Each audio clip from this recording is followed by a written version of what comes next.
নমস্কাৰ প্ৰিয় দৰ্শক, দিনটোৰ আটাইতকৈ বেছি গুৰুত্বপূৰ্ণ খবৰসমূহৰ সৈতে আপোনাক ৰাইজৰ বাতৰিলৈ স্বাগতম জনাইছোঁ। আজিৰ শীৰ্ষক খবৰসমূহ চমুকৈ এনেধৰণৰ: ৰাজনৈতিক মাফিয়ানে নতুন অসমৰ সংকল্প, হিমন্ত বিশ্ব শৰ্মাৰ বিৰুদ্ধে ৰাজেন গোহাঁই আৰু গৌৰৱ গগৈৰ বিস্ফোৰক অভিযোগ। যি ভূমিৰ ধূলিত নিহিত হৈ আছে গুৰুজনৰ সৃষ্টিৰ সুবাস, সেই পবিত্ৰ বটদ্ৰৱাত আজিৰ পৰা আৰম্ভ হ'ল এক নতুন ইতিহাস। কিন্তু কি? কাজিৰঙাৰ সেই ৩৪ কিলোমিটাৰ সপোনৰ পৰা আৰম্ভ কৰি কাৰ্বি আংলঙৰ অশান্তিৰ পৰা ৰাজ্যিক কৰ্মচাৰীৰ অষ্টম দৰমহা আয়োগৰ খবৰলৈকে, অসমৰ পৰা বিশ্বৰলৈকে আজিৰ দিনটোৰ বহুকেইটা গুৰুত্বপূৰ্ণ খবৰ। ভিডিঅ'টো শেষলৈকে চাওক, কাৰণ শেষলৈকে পাব আপোনাৰ বাবে বহুকেইটা গুৰুত্বপূৰ্ণ খবৰ। বাতৰি আৰম্ভ কৰাৰ আগতে আপুনি যদি আমাৰ জনমত চেনেলটো ছাবস্ক্ৰাইব কৰি ল'বলৈ পাহৰি গৈছে, অনুগ্ৰহ কৰি চেনেলটো ছাবস্ক্ৰাইব কৰি ল'ব, লগতে নটিফিকেশ্যন বেল আইকনটো প্ৰেছ কৰি ৰাখিব, কাৰণ ইয়াৰ প্ৰতিটো খবৰেই সঁচা আৰু নিৰপেক্ষ। লগতে এটা লাইক কৰি থৈ যাবলৈ নাপাহৰিব। প্ৰিয় দৰ্শক, আজি অসমীয়া পুহ মাহৰ ১৩ তাৰিখ আৰু ইংৰাজী ২৯ ডিচেম্বৰ। এতিয়া আহিছোঁ আমি প্ৰথমটো খবৰলৈ। ৰাজনৈতিক হুংকাৰ, ১০০ৰো অধিক আসনত যুঁজিব কংগ্ৰেছে, হিমন্ত বিশ্ব শৰ্মাক তীব্ৰ আক্ৰমণ গৌৰৱ গগৈ। ২০২৬ চনৰ বিধানসভা নিৰ্বাচনলৈ ৰাজ্যৰ ৰাজনীতি এতিয়া উত্তপ্ত। ভাৰতীয় জাতীয় কংগ্ৰেছৰ ১৪০ সংখ্যক প্ৰতিষ্ঠা দিৱস উপলক্ষে শোণিতপুৰত আয়োজিত এক বিশাল জনসভাত অংশ লৈ প্ৰদেশ কংগ্ৰেছৰ সভাপতি গৌৰৱ গগৈয়ে দলৰ লক্ষ্য আৰু কৌশল স্পষ্ট কৰি দিয়ে। তেওঁ ঘোষণা কৰে যে আগন্তুক নিৰ্বাচনত কংগ্ৰেছে ১০০ৰো অধিক আসনত প্ৰতিদ্বন্দ্বিতা কৰিব আৰু AIUDFৰ সৈতে মিত্ৰতাৰ কোনো সম্ভাৱনা নাই। 100+ আসনৰ লক্ষ্য আৰু বিৰোধীৰ ঐক্য। মুখ্যমন্ত্ৰী হিমন্ত বিশ্ব শৰ্মাই শেহতীয়াকৈ কৰা এক দাবীৰ প্ৰত্যুত্তৰ দি গৌৰৱ গগৈয়ে কয় যে কংগ্ৰেছে ১০০ৰ পৰা ১০৩খন আসনত অকলশৰে যুঁজিব। বাকী থকা ২৬খন আসন অন্য বিৰোধী দলসমূহৰ বাবে এৰি দিয়া হ'ব। উল্লেখযোগ্য যে মুখ্যমন্ত্ৰীয়ে দাবী কৰিছিল যে কংগ্ৰেছে কেৱল ২২খন আসনতহে প্ৰতিদ্বন্দ্বিতা কৰিবলৈ সক্ষম হ'ব। গৌৰৱ গগৈয়ে জানিবলৈ দিয়ে যে অখিল গগৈ নেতৃত্বাধীন ৰাইজৰ দলৰ দৰে বিৰোধী শক্তিৰ সৈতে গঠনমূলক আলোচনা চলি আছে আৰু অতি সোনকালে মিত্ৰতাৰ চূড়ান্ত ৰূপ ৰাইজৰ আগত দাঙি ধৰা হ'ব। জুবিন গাৰ্গৰ প্ৰসংগৰে মুখ্যমন্ত্ৰীক কঠোৰ সমালোচনা। কেৱল নিৰ্বাচনী অংকই নহয়, গৌৰৱ গগৈয়ে মুখ্যমন্ত্ৰী ডক্টৰ হিমন্ত বিশ্ব শৰ্মাক ব্যক্তিগতভাৱে আৰু তেওঁৰ চৰকাৰৰ কাৰ্যকলাপক লৈ তীক্ষ্ণ সমালোচনা কৰা দেখা যায়। তেওঁৰ মতে দৃষ্টি আকৰ্ষণৰ ৰাজনীতি। প্ৰিয় শিল্পী জুবিন গাৰ্গৰ সৈতে জড়িত গোচৰটোৰ পৰা ৰাইজৰ দৃষ্টি আঁতৰাবলৈ মুখ্যমন্ত্ৰীয়ে পাকিস্তান আৰু সাম্প্ৰদায়িক মন্তব্যৰ আশ্ৰয় লৈছে। তদন্তত পক্ষপাতিত্ব। গগৈয়ে অভিযোগ কৰিছে যে জুবিন গাৰ্গৰ গোচৰত তদন্তকাৰী সংস্থাই বাছনি কৰি তদন্ত চলাইছে। ছিংগাপুৰ ভ্ৰমণ বা ইয়টত থকা সকলো অভিযুক্তৰ নাম কিয় অহা নাই আৰু মুখ্যমন্ত্ৰীৰ ঘনিষ্ঠসকলে কিয় ৰেহাই পাইছে তাক লৈ প্ৰশ্ন উত্থাপন কৰে গগৈয়ে। নতুন অসমৰ সংকল্প। পাকিস্তানৰ সৈতে তেওঁক সাঙুৰি মুখ্যমন্ত্ৰীয়ে কৰা মন্তব্যক ভিত্তিহীন বুলি আখ্যা দি গগৈয়ে কয় যে ৰাইজে এই সকলোবোৰ বুজি পাইছে।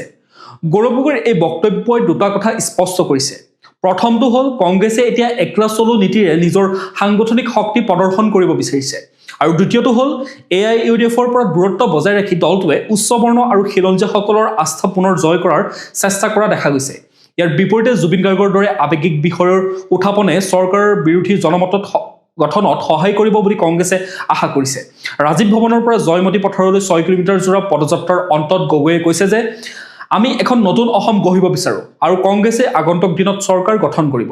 এতিয়া আমি পৰৱৰ্তী খবৰটোলৈ। ৰাজেন গোহাঁই বিস্ফোৰক মন্তব্য। মুখ্যমন্ত্ৰী হিমন্ত বিশ্ব শৰ্মাৰ শ্ৰেষ্ঠ পলিটিকেল মাফিয়া লিডাৰ। অসমৰ ৰাজনৈতিক প্ৰেক্ষাপটত পুনৰ তীব্ৰ জোকাৰণিৰ সৃষ্টি কৰিছে প্ৰাক্তন কেন্দ্ৰীয় মন্ত্ৰী তথা অসম জাতীয় পৰিষদৰ কাৰ্যকৰী সভাপতি ৰাজেন গোহাঁইৰ এটা মন্তব্যই। মৰাণত অনুষ্ঠিত জাতীয় যুৱ শক্তিৰ এখন সাধাৰণ সভাত অংশগ্ৰহণ কৰি গোহাঁইয়ে মুখ্যমন্ত্ৰী ডক্টৰ হিমন্ত বিশ্ব শৰ্মাক বিশ্বৰ সৰ্বশ্ৰেষ্ঠ ৰাজনৈতিক মাফিয়া বুলি অভিহিত কৰে আৰু তীব্ৰ সমালোচনা কৰে মুখ্যমন্ত্ৰীক। বিজেপিৰ প্ৰাক্তন ৰাজ্যিক সভাপতিগৰাকীয়ে মুখ্যমন্ত্ৰীৰ অতীতৰ বিভিন্ন বিতৰ্কিত অধ্যায়ৰ কথা উল্লেখ কৰি কয় যে লুইচ বাজাৰৰ পৰা আৰম্ভ কৰি মানৱেন্দ্ৰ শৰ্মালৈকে বহু ডাঙৰ জালত পৰিছিল যদিও কৌশলেৰে তেওঁ সাৰি গ'ল। কেৱল সেয়াই নহয়, জুবিন গাৰ্গৰ দুৰ্ঘটনা বা জোনমণি ৰাভাৰ মৃত্যুৰ দৰে সংবেদনশীল বিষয়সমূহো চৰকাৰে কৌশলেৰে থাপ কৰি দিলে বুলি গোহাঁইয়ে গুৰুত্বৰ অভিযোগ উত্থাপন কৰে। ৰাজ্যবাসীক সজাগ হ'বলৈ আহ্বান জনাই প্ৰাক্তন সাংসদগৰাকীয়ে কয় যে সকলোকে বিশ্বাস কৰিব, কিন্তু এইজন মানুহক কেতিয়াও বিশ্বাস নকৰিব। যিসকল লোকে মুখ্যমন্ত্ৰীৰ চাটুকাৰিতা কৰে তেওঁলোকক ধিক্কাৰ জনাই গোহাঁইয়ে কয় যে তেওঁলোকে চিনি পোৱা নাই প্ৰকৃততে শত্ৰু কোন আৰু কোনে উঠি অহা প্ৰজন্মক ধ্বংস কৰিছে। সাম্প্ৰদায়িক মেৰুকৰণ আৰু মিয়াৰ ৰাজনীতি। মুখ্যমন্ত্ৰীৰ বৰ্তমানৰ ৰাজনৈতিক স্থিতিক সমালোচনা কৰি গোহাঁইয়ে কেইবাটাও গুৰুত্বপূৰ্ণ প্ৰশ্ন উত্থাপন কৰা দেখা যায়। সম্প্ৰীতিৰ বিনষ্টকৰণ। মিয়া মুছলমান বুলি চিঞৰি থকা মুখ্যমন্ত্ৰীগৰাকীয়ে অসমীয়া হিন্দু আৰু অসমীয়া মুছলমানৰ মাজৰ যুগপুৰুষীয়া সম্প্ৰীতিত জুই লগাব বিচাৰিছে। অচিনাকি নাগৰিকৰ প্ৰসংগ। সদায় অচিনাকি মানুহৰ কথা কৈ থাকিলেও এজনো বিদেশী বা অচিনাকি মানুহক চৰকাৰে খেদিব পৰা নাই। অসমীয়া প্ৰেমৰ ভণ্ডামি। যদি তেওঁৰ ইমানেই অসমীয়া প্ৰেম আছিল তেন্তে কিমানজন অসমীয়া যুৱকক তেওঁ আগবঢ়াই আনিলে। বৰঞ্চ সকলো কাম মিয়াৰ ওপৰতে নিৰ্ভৰ কৰি কৰিবলগীয়া হৈছে বুলি গোহাঁয়ে কটাক্ষ কৰা দেখা গ'ল। দীৰ্ঘদিন ধৰি গেৰুৱা শিবিৰৰ শীৰ্ষত থকা ৰাজেন গোহাঁইৰ এই আক্ৰমণাত্মক স্থিতি বৰ্তমান বিজেপিৰ নেতৃত্বৰ বাবে অস্বস্তিকৰ হ'ব পাৰে। এসময়ত হিমন্ত বিশ্ব শৰ্মাৰ সৈতে একেটা দলতে থকা গোহাঁইৰ এই মাফিয়া মন্তব্যই কেৱল ৰাজনৈতিক বিৰোধিতাই নহয়, বৰঞ্চ তেওঁৰ অন্তৰত পুঞ্জীভূত ক্ষোভৰো বহিঃপ্ৰকাশ ঘটাইছে। অৱশ্যে বিৰোধীৰ শিবিৰত থকা এজন নেতা হিচাপে নিৰ্বাচনৰ পূৰ্বে এনে মন্তব্য কিমান যুক্তিসংগত নে ই কেৱল ৰাজনৈতিক কৌশল, তাক লৈ ৰাইজৰ মাজত মিশ্ৰিত প্ৰতিক্ৰিয়াৰ সৃষ্টি হৈছে। বৰ্তমানলৈকে ৰাজেন গোহাঁইৰ এই বিস্ফোৰক অভিযোগসমূহৰ সন্দৰ্ভত শাসকীয় দল বা মুখ্যমন্ত্ৰীৰ ফালৰ পৰা কোনো আনুষ্ঠানিক প্ৰতিক্ৰিয়া প্ৰকাশ হোৱা নাই। এতিয়া আহিছোঁ আমি পৰৱৰ্তী খবৰটোলৈ। পৰিৱেশ সুৰক্ষাত অসমৰ সফলতা। ৰাষ্ট্ৰীয় পৰ্যায়ত অপৰাধ বাঢ়িলেও ৰাজ্যত হ্ৰাস পালে 28.6%। সমগ্ৰ দেশজুৰি পৰিৱেশ সম্পৰ্কীয় অপৰাধৰ সংখ্যা বৃদ্ধি পালেও অসমত ইয়াৰ ওলোটা ছবিহে প্ৰতিফলিত হৈছে। কেন্দ্ৰীয় চৰকাৰৰ শেহতীয়া তথ্য অনুসৰি 2023 বৰ্ষত অসমত পৰিৱেশ সম্পৰ্কীয় অপৰাধৰ সংখ্যা 28.6% হ্ৰাস পাইছে। যি সময়ত ৰাষ্ট্ৰীয় পৰ্যায়ত এনে অপৰাধ 30.38% বৃদ্ধি পাইছে, তেনে সময়ত অসমৰ এই উত্তৰণে বিশেষজ্ঞসকলক আশাবাদী কৰি তুলিছে। পৰিসংখ্যা এক আলোকপাত। চৰকাৰী তথ্য অনুসৰি 2023 বৰ্ষত অসমত সৰ্বমুঠ 55টা পৰিৱেশ সম্পৰ্কীয় অপৰাধৰ গোচৰ পঞ্জীয়ন কৰা হৈছে। ইয়াৰ পূৰ্বৱৰ্তী বৰ্ষত অৰ্থাৎ 2022 চনত এই সংখ্যা আছিল 77টা। পঞ্জীয়ন হোৱা 55টা গোচৰৰ ভিতৰত বন আইন 1927ত 26টা গোচৰ, বন্যপ্ৰাণী সুৰক্ষা আইন 1972 অধীনত 18টা গোচৰ, ধঁপাত নিয়ন্ত্ৰণ আইন 2003 অধীনত 11টা গোচৰ। উল্লেখযোগ্য যে তামিলনাডু, য'ত 41,304টা গোচৰ আৰু কেৰালা, য'ত 8,786টা গোচৰ দৰে ৰাজ্যৰ তুলনাত অসমৰ পৰিৱেশ সম্পৰ্কীয় অপৰাধৰ হাৰ যথেষ্ট নিম্ন। সফলতাৰ মূল কাৰণসমূহ যদি আমি উনুকিয়াই চাওঁ, তেতিয়াহ'লে দেখিম যে বিখ্যাত জৈৱ বৈচিত্ৰ্য সংৰক্ষণ সংস্থা আৰণ্যকৰ সাধাৰণ সম্পাদক তথা মুখ্য কাৰ্যবাহী বিষয়া ডক্টৰ বিভৱ কুমাৰ তালুকদাৰে এই পৰিসংখ্যাক ইতিবাচক বুলি অভিহিত কৰিছে। তেওঁৰ মতে আঁৰত কেইবাটাও গুৰুত্বপূৰ্ণ কাৰক আছে। 1. সক্ৰিয় আৰক্ষী আৰু প্ৰশাসন। পূৰ্বে পৰিৱেশৰ গোচৰসমূহ কেৱল বন বিভাগৰ দায়িত্ব বুলি ভবা হৈছিল, কিন্তু এতিয়া আৰক্ষী বিভাগ এই ক্ষেত্ৰত যথেষ্ট সক্ৰিয় হৈ উঠিছে। গড় চিকাৰ হ্ৰাস। এসময়ত গড় চিকাৰ অসমৰ বাবে এক ডাঙৰ প্ৰত্যাহ্বান আছিল, যিটো বৰ্তমান উল্লেখনীয়ভাৱে হ্ৰাস পাইছে। 3. জনসাধাৰণৰ সজাগতা। সাধাৰণ ৰাইজৰ মাজত পৰিৱেশ আৰু বন্যপ্ৰাণী সুৰক্ষাৰ প্ৰতি সচেতনতা বাঢ়িছে। বৃক্ষৰোপণ আৰু বন ধ্বংস ৰোধত জনসাধাৰণে এতিয়া সক্ৰিয়ভাৱে অংশগ্ৰহণ কৰিছে। জীৱিকাৰ বিকল্প। বনাঞ্চলৰ সমীপত থকা দৰিদ্ৰ লোকসকলৰ জীৱিকাৰ পথ মুকলি হোৱাত কাঠৰ চোৰাং, ব্যৱসায় বা চিকাৰৰ দৰে কাৰ্য হ্ৰাস পাইছে।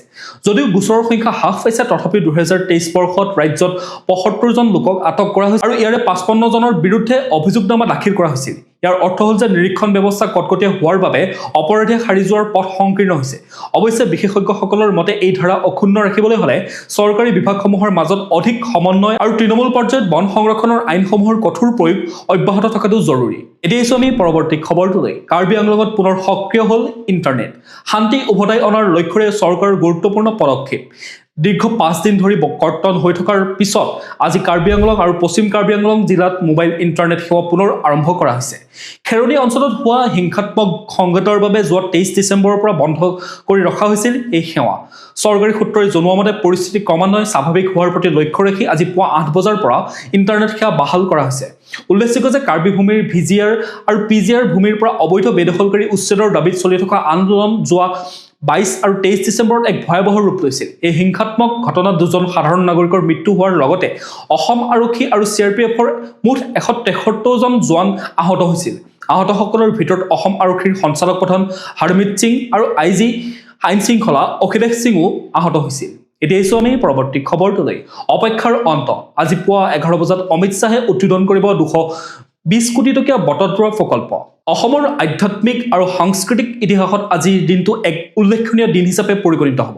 মহাপুৰুষ শ্ৰীমন্ত শংকৰদেৱৰ পবিত্ৰ জন্মস্থান বটদ্ৰৱাত 220 কোটি টকা ব্যয় সাপেক্ষে নিৰ্মাণ কৰা বহু প্ৰত্যাশিত শ্ৰীমন্ত শংকৰদেৱ আৱিৰ্ভাৱ ক্ষেত্ৰ প্ৰকল্পৰ আজি আনুষ্ঠানিক উদ্বোধন কৰিব কেন্দ্ৰীয় গৃহমন্ত্ৰী অমিত শ্বাহে। উদ্বোধনৰ পূৰ্বে মুখ্যমন্ত্ৰীৰ শেষ মুহূৰ্তৰ পৰিদৰ্শন।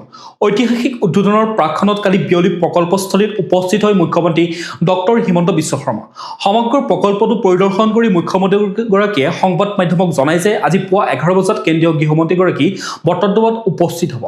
গৃহমন্ত্ৰী শ্বাহে প্ৰকল্পটো মুকলি কৰাৰ লগতে প্ৰকল্পৰ সৰ্বোচ্চ উচ্চতাত থকা গুৰু আসনৰ পৰা সমগ্ৰ আৰ্বিভাগ ক্ষেত্ৰখন প্ৰত্যক্ষ কৰিব।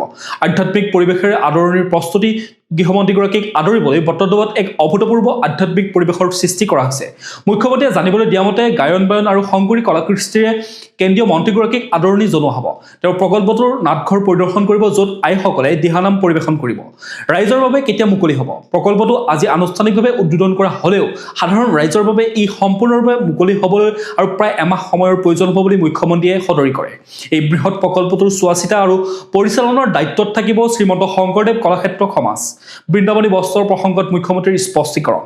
বিখ্যাত বৃন্দাবনী বস্ত্ৰভাগী বটদ্ৰৱালৈ অনা হ'ব নেকি বুলি সাংবাদিকে কৰা এক প্ৰশ্নৰ উত্তৰত মুখ্যমন্ত্ৰীয়ে ইয়াৰ কাৰিকৰী প্ৰত্যাহ্বানৰ কথাও উল্লেখ কৰে। তেওঁ কয় যে বৃন্দাবনী বস্ত্ৰভাগী প্ৰায় 600 বছৰ পুৰণি এক অমূল্য সম্পদ। ইয়াক সাধাৰণ উষ্ণতা বা সূৰ্যৰ পোহৰত অনাটো সম্ভৱ নহয়। ইয়াৰ বাবে বিশেষ বিমান, সুসজ্জিত মিউজিয়াম আৰু বিশেষ সংৰক্ষণ ব্যৱস্থাৰ প্ৰয়োজন হ'ব। বটদ্ৰৱা প্ৰকল্প কেৱল এটা পৰ্যটন কেন্দ্ৰ নহয়, ই হ'ল অসমীয়া জাতিৰ স্বাভিমান আৰু সত্ৰীয়া সংস্কৃতিৰ বিশ্ব দৰবাৰত এক শক্তিশালী পৰিচয়। 220 কোটি টকীয়া এই বিনিয়োগে নগাঁও জিলাৰ অৰ্থনীতিৰ লগতে ৰাজ্যৰ ধৰ্মীয় পৰ্যটনত এক বৈপ্লৱিক পৰিৱৰ্তন আনিব বুলি আশা কৰা হৈছে। কেন্দ্ৰীয় গৃহমন্ত্ৰীৰ দ্বাৰা ইয়াৰ উদ্বোধন কৰোঁতে ৰাষ্ট্ৰীয় পৰ্যায়ত অসমৰ আধ্যাত্মিক ঐতিহ্যৰো গুৰুত্বকো প্ৰতিফলিত কৰিছে। এতিয়া এইছো আমি পৰৱৰ্তী খবৰটোলৈ। আসন ভাগ বতৰুৱাক লৈ দিল্লীৰ হস্তক্ষেপৰ প্ৰয়োজন নাই, গুৱাহাটীত স্পষ্ট কৰিলে মুখ্যমন্ত্ৰীয়ে। 2026 চনৰ বিধানসভা নিৰ্বাচনৰ ৰণকৌশলক লৈ বিজেপি আৰু ইয়াৰ মিত্ৰ দলসমূহৰ মাজত তৎপৰতা বৃদ্ধি পোৱাৰ মাজতে আজি এক গুৰুত্বপূৰ্ণ মন্তব্য কৰে মুখ্যমন্ত্ৰী ডক্টৰ হিমন্ত বিশ্ব শৰ্মাই। বিজেপি আৰু অগপৰ মাজত আসন বুজাবুজিৰ বিষয়টো অসমতে মীমাংসা হ'ব বুলি উল্লেখ কৰি মুখ্যমন্ত্ৰীয়ে কয় যে যদিহে কিবা কাৰণত বুজাবুজিৰ অভাৱ ঘটে, কেৱল তেতিয়াহে বিষয়টো কেন্দ্ৰীয় গৃহমন্ত্ৰীৰ পৰ্যায়লৈ যাব। মিত্ৰতাৰ অংক, ঘৰুৱা আলোচনাতে গুৰুত্ব। আলোচনাৰ সন্দৰ্ভত মুখ্যমন্ত্ৰীয়ে জানিবলৈ দিয়ে যে বিজেপিৰ আসনৰ বিষয়ে তেওঁ আৰু বিজেপিৰ ৰাজ্যিক সভাপতি দিলীপ শইকীয়াই আলোচনা কৰিব। তেওঁ স্পষ্টকৈ কয় যে আমি নিজৰ ভিতৰতে আলোচনা কৰি শেষ কৰি লৈহে কেন্দ্ৰলৈ কেৱল অনুমোদনৰ বাবে পঠাম। বৰ্তমান এই সন্দৰ্ভত কেন্দ্ৰীয় গৃহমন্ত্ৰীৰ সৈতে কোনো আনুষ্ঠানিক আলোচনাৰ প্ৰয়োজন নাই বুলি মই ভাবোঁ। যদিও অগপৰ নেতৃত্বক বিভিন্ন কাৰ্যসূচীত অমিত শ্বাহে লগ পাব, তথাপিও তাত আসন সন্দৰ্ভত কোনো কথা আলোচনা নহয় বুলি তেওঁ প্ৰকাশ কৰে। মুখ্যমন্ত্ৰীৰ এই ভাষ্যই এটা কথা প্ৰমাণ কৰে যে অসমত বিজেপি এতিয়াও যথেষ্ট আত্মবিশ্বাসী আৰু স্থানীয় মিত্ৰজোঁটৰ সমীকৰণ নিজে সমাধান কৰিবলৈ সক্ষম। দিল্লীৰ ওপৰত নিৰ্ভৰশীলতা হ্ৰাস কৰি ৰাজ্যিক পৰ্যায়তে সিদ্ধান্ত গ্ৰহণৰ এই প্ৰৱণতাই দলটোৰ সাংগঠনিক মজবুতকে সূচাইছে। অৱশ্যে বিৰোধী পক্ষই অৰ্থাৎ কংগ্ৰেছ বা অন্যান্য দলসমূহে ইতিমধ্যে 100খন আসনৰ লক্ষ্যলৈ আগবঢ়াৰ সময়ত বিজেপিৰ এই ভিতৰুৱা বুজাবুজি কিমান ফলপ্ৰসূ হয় সেয়া লক্ষণীয় হ'ব। ইফালে আজিৰ বৰিপাৰাত প্ৰধানমন্ত্ৰীৰ মন কী বাত অনুষ্ঠানত অংশ লৈ মুখ্যমন্ত্ৰীয়ে দলীয় কাৰ্যকৰ্তাসকলৰ মাজত টিফিন বৈঠকৰ জৰিয়তে একতাৰ বাৰ্তা প্ৰেৰণ কৰে। এতিয়া আহিছোঁ আমি পৰৱৰ্তী খবৰটোলৈ। বছৰটোৰ শেষত বিশ্বনাথত পুনৰ চলিল বুলডোজাৰ। বছৰটোৰ শেষ নহওঁতেই বিশ্বনাথৰ আন এক প্ৰান্তত আকৌ চলিল প্ৰশাসনৰ বুলডোজাৰ। এইবাৰ প্ৰশাসনে উচ্ছেদ অভিযান চলালে বিশ্বনাথৰ বাঘমাৰীত। আগষ্ট মাহতে জিলা প্ৰশাসনে মুঠ 732টা পৰিয়াললৈ প্ৰেৰণ কৰিছিল উচ্ছেদৰ জাননী। এই জাননী লাভ কৰাৰ পাছতে উচ্চ ন্যায়ালয়ৰ কাষ চাপিছিল 68টা পৰিয়াল, যাৰ ফলত স্থগিত ৰখা হৈছিল উচ্ছেদ অভিযান। কিন্তু অৱশেষত বছৰটোৰ শেষ হ'বলৈ মাত্ৰ 2টা দিন থাকোঁতে দেওবাৰে পুৱা 7 বজাৰ পৰা চলিল উচ্ছেদ অভিযান। ন্যায়ালয়ৰ কাষ চপা 68টা পৰিয়ালক বাদ দি বাকী থকা 664টা ঘৰত পুৱা 7 বজাৰ পৰা প্ৰশাসনে আৰম্ভ কৰে উচ্ছেদ অভিযান। এই বেদখলকাৰীসকলে 203 আৰু 189 নং দাগৰ মুঠ 265 বিঘা ভিজিয়াৰ ভূমি দখল কৰি ৰাখিছিল। ইতিমধ্যে বিশ্বনাথ জিলা প্ৰশাসনৰ এক বৃহৎ আৰক্ষী দলে প্ৰায় 200খনকৈ এক্সকেভেটৰেৰে চলাইছে উচ্ছেদ অভিযান। উল্লেখযোগ্য যে ইয়াৰ পূৰ্বে বিশ্বনাথৰ ননকে জাপৰিগুৰিত বিশ্বনাথ জিলা প্ৰশাসনে চলাইছিল উচ্ছেদ আৰু এতিয়া বাঘমাৰীত চলা এই উচ্ছেদ অভিযান জিলাখনৰ দ্বিতীয়টো উচ্ছেদ অভিযান। এতিয়া আহিছোঁ আমি পৰৱৰ্তী খবৰটোলৈ। কাজিৰঙালৈ নৱবৰ্ষৰ উপহাৰ। 17 জানুৱাৰীত বহু প্ৰত্যাশিত এলিভেটেড কৰিডৰৰ আধাৰশিলা স্থাপন। নৱবৰ্ষৰ উল্লাসৰ মাজতে কাজিৰঙাবাসী তথা প্ৰকৃতিপ্ৰেমীৰ বাবে আহিছে এক সুখবৰ। কাজিৰঙা ৰাষ্ট্ৰীয় উদ্যানৰ বন্যপ্ৰাণী সুৰক্ষা আৰু যাতায়াত ব্যৱস্থাৰ আমূল পৰিৱৰ্তন ঘটাব পৰা বহু প্ৰত্যাশিত এলিভেটেড কৰিডৰৰ নিৰ্মাণ কাৰ্যৰ আনুষ্ঠানিক শুভাৰম্ভণিৰ দিন ধাৰ্য কৰা হৈছে। অহা 2026 চনৰ 17 জানুৱাৰীত এই অভিলাষী প্ৰকল্পৰ আধাৰশিলা স্থাপন কৰা হ'ব। প্ৰকল্পৰ বিশেষত্ব আৰু ব্যয়। কাজিৰঙাৰ বন্যপ্ৰাণী সুৰক্ষিত বিচৰণ নিশ্চিত কৰিবলৈ নিৰ্মাণ কৰিবলগীয়া এই উৰণীয়া সেতু সদৃশ কৰিডৰটোৰ দৈৰ্ঘ্য হ'ব প্ৰায় 34 কিলোমিটাৰ। কেন্দ্ৰীয় চৰকাৰৰ এই বিশাল প্ৰকল্পটোত ব্যয় হ'ব 6,957 কোটি টকা। 37 নম্বৰ ৰাষ্ট্ৰীয় ঘাইপথৰ যিটো অংশই উদ্যানখনৰ মাজেৰে স্পৰ্শ কৰিছে সেই সমগ্ৰ অংশতে এই এলিভেটেড কৰিডৰ নিৰ্মাণ কৰা হ'ব। বন্যপ্ৰাণীৰ বাবে জীৱন ৰেখা। প্ৰতি বছৰে বানপানীৰ সময়ত কাজিৰঙাৰ জীৱকুলৰ মাজত হাহাকাৰ পৰিৱেশৰ সৃষ্টি হয়। খাদ্য আৰু আশ্ৰয়ৰ সন্ধানত বন্যপ্ৰাণীসমূহ যেতিয়া 37 নং ৰাষ্ট্ৰীয় ঘাইপথ পাৰ হৈ কাৰ্বি পাহাৰলৈ যাবলৈ চেষ্টা কৰে তেতিয়া তীব্ৰবেগী বাহনৰ খুন্দাত বহু বিৰল প্ৰজাতিৰ জন্তুৰ মৃত্যু ঘটে। এই কৰিডৰ নিৰ্মাণ হোৱাৰ পাছত বন্যপ্ৰাণীসমূহে কোনো ধৰণৰ বাধা নোহোৱাকৈ পথৰ তলেৰে অহা যোৱা কৰিব পাৰিব। যান বাহনসমূহ ওপৰেৰে চলাচল কৰিব, যাৰ ফলত পথ দুৰ্ঘটনাৰ সম্ভাৱনা শূন্য হৈ পৰিব। কাজিৰঙাৰ পৰিৱেশ তন্ত্ৰৰ ওপৰত যাতায়াতৰ কুপ্ৰভাৱ হ্ৰাস পাব। পৰ্যটন আৰু অৰ্থনীতিত নতুন দিগন্ত। কেৱল বন্যপ্ৰাণী সুৰক্ষাই নহয়, এই প্ৰকল্পই অসমৰ পৰ্যটন খণ্ডকো এক নতুন মাত্ৰা প্ৰদান কৰিব। আশা কৰা হৈছে 34 কিলোমিটাৰ জোৰা এই অত্যাধুনিক উৰণীয়া সেতুখনে কাজিৰঙাৰ বিশ্ব পৰ্যটন মানচিত্ৰত অধিক আকৰ্ষণীয় কৰি তুলিব। কাজিৰঙাৰ সচেতন মহলৰ মতে এই প্ৰকল্পৰ স্থানীয় নিবনুৱা সমস্যা সমাধান আৰু ব্যৱসায় বাণিজ্যৰ প্ৰসাৰতো সহায় কৰিব। দীৰ্ঘদিন ধৰি চলি থকা এই দাবী বাস্তৱায়িত হোৱাটো কাজিৰঙাৰ জৈৱ বৈচিত্ৰ্যৰ বাবে এক ডাঙৰ বিজয়। যদিও 6,957 কোটি টকাৰ এই বৃহৎ ব্যয় লৈ বিভিন্ন সময়ত আলোচনা চলিছে, তথাপিও বন্যপ্ৰাণীৰ জীৱন ৰক্ষাৰ তুলনাত এই বিনিয়োগ অতি প্ৰয়োজনীয় বুলি বিশেষজ্ঞসকলে মত পোষণ কৰিছে। নিৰ্মাণ কাৰ্য চলি থকাৰ সময়ত যাতে উদ্যানখনৰ প্ৰাকৃতিক ভাৰসাম্য বিঘ্নিত নহয় সেয়া নিশ্চিত কৰাটোৱে এতিয়া প্ৰশাসনৰ বাবে আটাইতকৈ ডাঙৰ প্ৰত্যাহ্বান হ'ব। এতিয়া আমি পৰৱৰ্তী খবৰটোলৈ। 8ম দৰমহা আয়োগৰ সমস্যা সমাধান হ'ব আলোচনাৰে। যোৰহাটত কৰ্মচাৰীসকলক বিশেষ আশ্বাস কেন্দ্ৰীয় মন্ত্ৰী পবিত্ৰ মাৰ্ঘেৰিটাৰ। নৱবৰ্ষৰ প্ৰাক্ষণত ৰাজ্যৰ চৰকাৰী কৰ্মচাৰীসকলৰ বাবে আহিছে এক ইতিবাচক বাৰ্তা। 8ম দৰমহা আয়োগ অৰ্থাৎ 8 পে কমিছনৰ প্ৰতিবেদনত উল্লেখ কৰা প্ৰতিটো বিষয় চৰকাৰে কৰ্মচাৰী সংগঠনসমূহৰ সৈতে আলোচনা কৰি সমাধান কৰিব বুলি আশ্বাস দিছে কেন্দ্ৰীয় ৰাজ্যিক মন্ত্ৰী পবিত্ৰ মাৰ্ঘেৰিটাই। শনিবাৰে যোৰহাটত অনুষ্ঠিত সদৌ অসম কৰ্মচাৰী পৰিষদৰ 40 সংখ্যক বাৰ্ষিক সাধাৰণ সভাত অংশগ্ৰহণ কৰি তেওঁ এই গুৰুত্ব মন্তব্য কৰে। কৰ্মচাৰীসকল পৰিয়ালৰ সদস্য, দ্বিতীয় পক্ষ নহয়। যোৰহাটৰ চন্দ্ৰকমল বেজবৰুৱা বাণিজ্য মহাবিদ্যালয়ৰ প্ৰাংগণত আয়োজিত এই সভাত মন্ত্ৰী মাৰ্ঘেৰিটাই কয় যে চৰকাৰৰ দৃষ্টিত কৰ্মচাৰীসকল কোনো দ্বিতীয় বা তৃতীয় পক্ষ নহয়, বৰঞ্চ তেওঁলোক প্ৰশাসনৰ অবিচ্ছেদ্য অংশ। তেওঁ কয় যে কৰ্মচাৰীসকল হ'ল যিকোনো চৰকাৰৰ মেৰুদণ্ড। আমি তেওঁলোকক এটা পৰিয়াল হিচাপে গণ্য কৰোঁ আৰু সেয়ে তেওঁলোকৰ দাবীসমূহক কেৱল দাবী হিচাপে নাচাই আলোচনাৰ মাধ্যমেৰে সমাধান কৰিবলগীয়া বিষয় হিচাপেহে বিবেচনা কৰোঁ। এতিয়া জানি লওঁ হওক আজিৰ দিনটোৰ বতৰৰ বতৰা। ভাৰতীয় বতৰ বিজ্ঞান কেন্দ্ৰৰ তথ্য অনুসৰি 29 ডিচেম্বৰ 2025 সোমবাৰ দিনটোত অসমৰ আকাশ মূলতঃ পৰিষ্কাৰ আৰু বতৰ শুকান থাকিব। পুৱাৰ ভাগত ৰাজ্যৰ ঠায়ে ঠায়ে ঘন কুঁৱলী পৰাৰ সম্ভাৱনা আছে, যাৰ ফলত দৃশ্যমানতা হ্ৰাস পাব পাৰে। অৱশ্যে বেলা বহাৰ লগে লগে কুঁৱলী আঁতৰি আকাশ ফৰকাল হ'ব আৰু উজ্জ্বল ৰ'দ দেখিবলৈ পোৱা যাব। কাইলৈ দিনটোৰ সম্ভাৱ্য সৰ্বোচ্চ তাপমাত্ৰা 23 ডিগ্ৰী চেলছিয়াছ হ'ব পাৰে আৰু ৰাতিৰ সৰ্বনিম্ন তাপমাত্ৰা 12 ডিগ্ৰী চেলছিয়াছ হোৱাৰ সম্ভাৱনা আছে। সূৰ্যোদয় হ'ব পুৱা 6:09 আৰু সূৰ্যাস্ত হ'ব আবেলি 4:40। এতিয়া আমি ৰাষ্ট্ৰীয় গুৰুত্বপূৰ্ণ খবৰসমূহৰ মাজলৈ। জম্মুত সন্ত্ৰাসবাদীৰ বৃহৎ কুটাঘাতৰ ষড়যন্ত্ৰ। 30ৰ পৰা 35 জন পাক উগ্ৰপন্থীৰ আত্মগোপন, সেনাৰ ব্যাপক তালাচী অভিযান। দেশৰ সীমান্তৱৰ্তী ৰাজ্য জম্মু কাশ্মীৰত পুনৰ সন্ত্ৰাসবাদীৰ কুটাঘাতৰ আশংকাই দেখা দিছে। জম্মুৰ পাহাৰীয়া অঞ্চলত প্ৰায় 30ৰ পৰা 35 জন পাকিস্তানী উগ্ৰপন্থীয়ে আত্মগোপন কৰি থকাৰ তথ্য লাভ কৰাৰ পিছতে ভাৰতীয় সেনাই সমগ্ৰ অঞ্চলটোত এক ব্যাপক অভিযান আৰম্ভ কৰিছে। বিশেষকৈ কিস্তৱাৰ আৰু দুধা জিলাত নিৰাপত্তা বাহিনীয়ে তালাচী অভিযান তীব্ৰতৰ কৰি তুলিছে। শীতৰ সুযোগ লৈ পাহাৰত আশ্ৰয়। মতে পেহেলগাম আক্ৰমণৰ পিছত নিৰাপত্তা বাহিনীৰ ধাৰাবাহিক অভিযানৰ ফলত জম্মুৰ জনবসতিপূৰ্ণ অঞ্চলসমূহত উগ্ৰপন্থীৰ স্থানীয় নেটৱৰ্ক যথেষ্ট দুৰ্বল হৈ পৰিছে। সেনাৰ সৈতে মুখামুখি সংঘাত এৰাবলৈ এতিয়া পাকিস্তানী সন্ত্ৰাসবাদীয়ে জম্মুৰ দুৰ্গম পাহাৰীয়া অঞ্চলসমূহক আশ্ৰয়স্থল হিচাপে বাছি লৈছে। শীতকালত এই অঞ্চলবোৰ বৰফেৰে আবৃত হৈ পৰাৰ সুযোগ লৈ নিৰ্জন স্থানত সিহঁতে আত্মগোপন কৰিছে। নিৰাপত্তা বাহিনীৰ যৌথ অভিযান। সম্ভাৱ্য কুটাঘাত ৰুধিবলৈ ভাৰতীয় সেনাই অকলে নহয়, বৰঞ্চ এক বিশাল বাহিনীলৈ অভিযানত নামিছে। এই যুটীয়া অভিযানত আছে জম্মু কাশ্মীৰৰ আৰক্ষী আৰু CRPFৰ special operation group, forest guard আৰু গাঁওৰক্ষী বাহিনী। নিৰাপত্তা বাহিনীৰ মূল লক্ষ্য হ'ল উগ্ৰপন্থীয়ে জনবসতিপূৰ্ণ অঞ্চলত প্ৰৱেশ কৰি কোনো ধৰণৰ অপ্ৰীতিকৰ পৰিস্থিতিৰ সৃষ্টি কৰাৰ পূৰ্বেই তেওঁলোকক কৰায়ত্ব কৰা বা নিৰ্মূল কৰা। জম্মু অঞ্চলত পুনৰ উগ্ৰপন্থীৰ সক্ৰিয়তা বৃদ্ধি পোৱাটো দেশৰ নিৰাপত্তা ব্যৱস্থাৰ বাবে এক চিন্তনীয় বিষয়। বিশেষজ্ঞসকলৰ মতে পাকিস্তানে কাশ্মীৰৰ লগতে জম্মুৰ শান্ত পৰিৱেশ বিনষ্ট কৰিবলৈ নতুনকৈ উগ্ৰপন্থী অনুপ্ৰৱেশৰ চেষ্টা চলাইছে। বিশেষকৈ পাহাৰীয়া অঞ্চলৰ জটিল ভৌগোলিক অৱস্থানক সন্ত্ৰাসবাদীয়ে ঢাল হিচাপে ব্যৱহাৰ কৰাটোৱে সেনাৰ বাবে এক ডাঙৰ প্ৰত্যাহ্বান সৃষ্টি কৰিছে। অৱশ্যে গাঁওৰক্ষী বাহিনীক এই অভিযানত অন্তৰ্ভুক্ত কৰাটোৱে স্থানীয় চোৰাংচোৱা নেটৱৰ্ক শক্তিশালী হোৱাত সহায় কৰিব বুলিও ধাৰণা কৰা হৈছে। এতিয়া আমি খেল জগতৰ খবৰসমূহৰ মাজলৈ আৰম্ভ হ'ল 14 সংখ্যক ৰাষ্ট্ৰীয় স্কুল ৰেটিং দবা প্ৰতিযোগিতা।